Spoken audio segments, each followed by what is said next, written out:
The lawyer for Alaska Airlines pilot Joseph Emerson waived a bail hearing in Oregon today on his charges of trying to crash an airliner. Emerson was reportedly suffering from a bout of depression recently.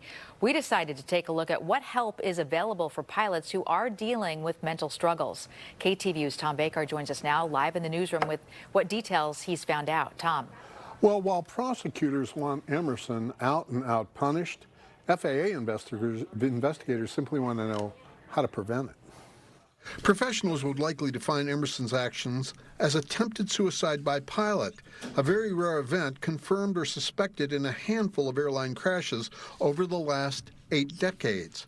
Proving pilot suicide can be very difficult unless there's evidence of suicide notes, previous threatened or actual suicide attempts, or a documented history of mental illness. It's a high-performance, high-pressure job. Captain Renee O'Shaughnessy was a commercial pilot for more than 3 decades and is author of This Is Your Captain Speaking, What You Should Know About Your Pilot's Mental Health. The system is set up to catch those pilots who might need help. Every 6 months, a commercial pilot must get what's called an official FAA first-class medical and mental examination by an aviation certified doctor.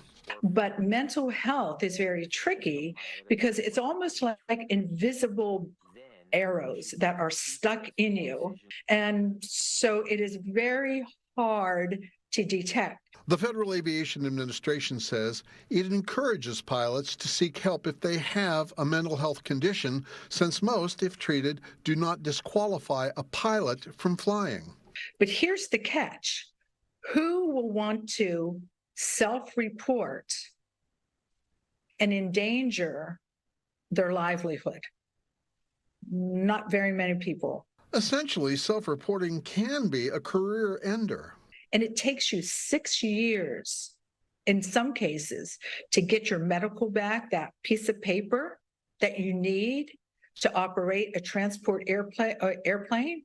Ms. O'Shaughnessy says for pilots, men and women, having the right stuff to command an aircraft is a big part of their personal identities and psyches. Pilots are very mission-oriented, but yet they are very bad at self-assessing, especially when it comes to anything that has to do with their flying skills and their identity on and off the airplane.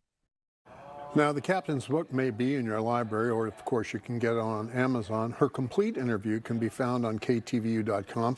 It's worth taking a look at.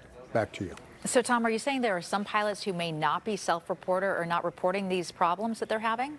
Well, here's the thing. There are various levels of mental stress. The question becomes, when does it become really dangerous? A lot of that is captured in the repeated major examinations that the pilots go through. Some people may be having temporary issues that they would not want to report simply because they don't want to lose their ticket or lose it for some period of time.